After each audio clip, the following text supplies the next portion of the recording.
think the T-Rex was the ultimate predator of history?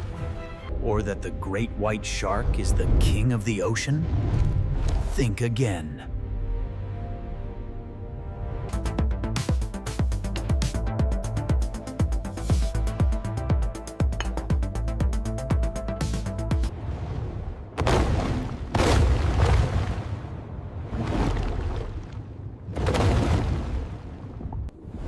Today, we dive into the abyss to find the truth. Is this monster really extinct?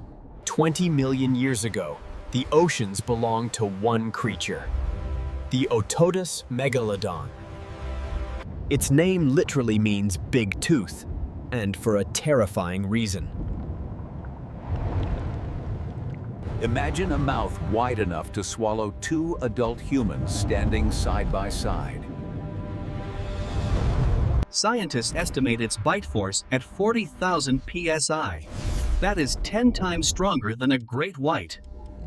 To put that in perspective, it could crush a small car as easily as you crush a grape. In the ancient seas, size was your only defense. But for the whales, even size wasn't enough. The Megalodon used a brutal strategy. It attacked from below, like a runaway freight train. The initial impact alone was enough to shatter ribs and rupture organs instantly. Its jaws could unhinge, allowing it to take massive bites out of prey almost as large as itself. This apex predator ruled the warm waters of the world. No corner of the ocean was safe. But even kings start small. Megalodon nurseries were dangerous places. Only the strongest survived to adulthood, and once they did, they had no natural predators. Except for one. Enter the Livyatan, a giant killer sperm whale with teeth larger than the Megalodon's. This was the ultimate clash of titans, the heavyweight champions of the prehistoric world. When these two met, the ocean trembled. It wasn't just a fight for food, it was a war for territory. The Livyatan relied on brute force and echolocation, ramming its opponents with a massive skull. But the Megalodon had agility and that crushing bite force. One mistake would be fatal. Fossil evidence shows that Megalodon likely came out on top, but not without scars. However, the Megalodon's greatest enemy wasn't a whale. It was the planet itself. Around 3 million years ago, the Earth cooled, the warm seaways closed, and the oceans changed. The whales migrated to the freezing poles. The Megalodon, adapted to warm water, could not follow. Trapped in cooling waters with no food, the giants began to starve. To make matters worse, smaller, faster ancestors of the great white shark began outcompeting them. And so, the reign of the king ended. Not with a roar, but with a silent descent into the abyss.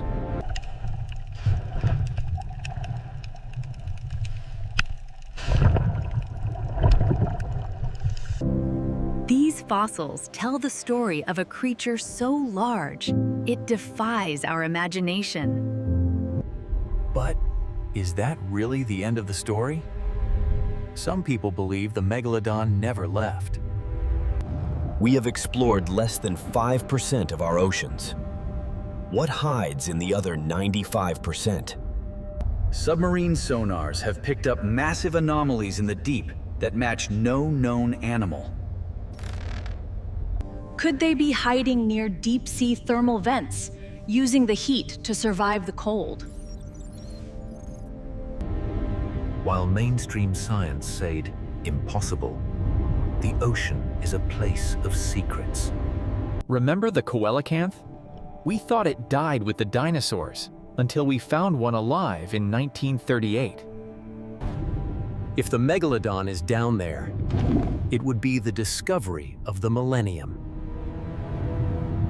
Unlike modern sharks, their teeth were built for sawing, not just piercing. Its jaw mechanics were an evolutionary masterpiece, designed for maximum destruction. It would often bite off the fins of its prey first, leaving them helpless and unable to swim. Cruel? Maybe. Effective? Absolutely. It was the ultimate killing machine. We find whale bones today that still bear the scars of these ancient attacks. Scientists have even found ancient nurseries in Panama, full of baby giant teeth. It was a dog-eat-dog world. Or rather, a shark-eat-shark world. Cannibalism was common. Contrary to public belief, the Megalodon is not the father of the great white. They are distant cousins.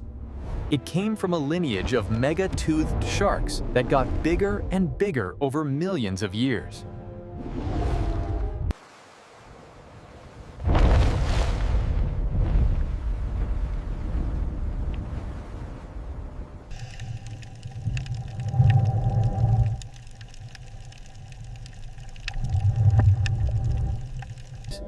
It could detect the heartbeat of a whale from miles away, using electrical sensors on its snout. You could run, but you couldn't hide. If your heart was beating, the Megalodon knew where you were. Despite its size, it could reach bursts of speed up to 30 miles per hour. Moving 50 tons of muscle through the water created shockwaves that could knock smaller prey unconscious. Imagine a creature the size of a plane jumping out of the water. That was the reality of the Miocene era. The splash alone would have been like a tsunami.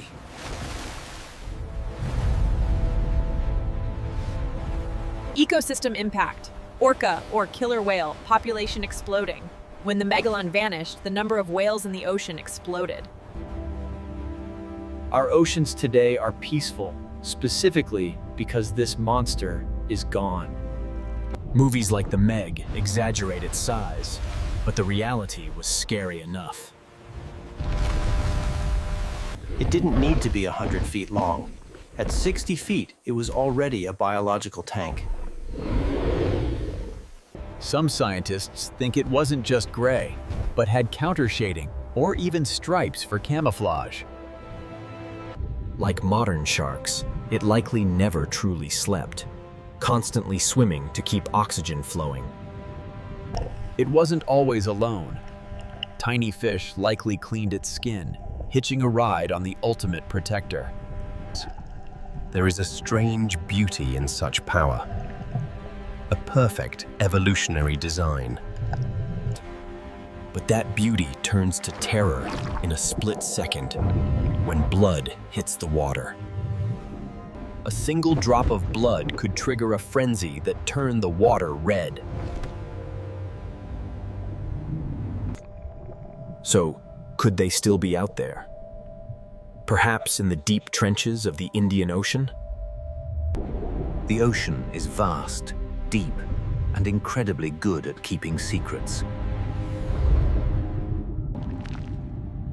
Absence of evidence is not evidence of absence. Next time you look at the sea, remember what might be swimming beneath the surface.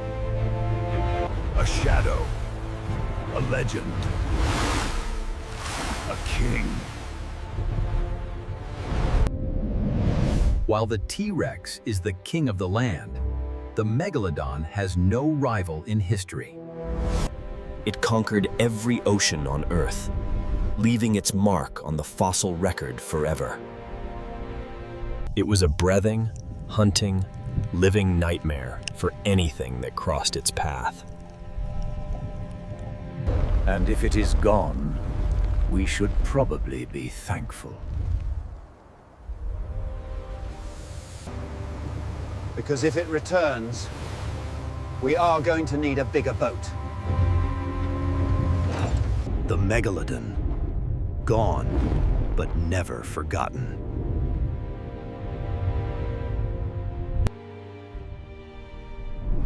The blue planet will always keep some mysteries for itself.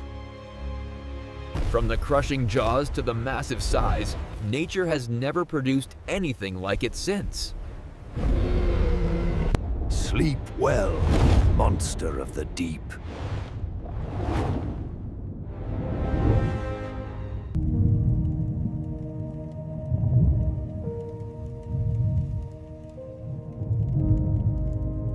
Or is it just sleeping?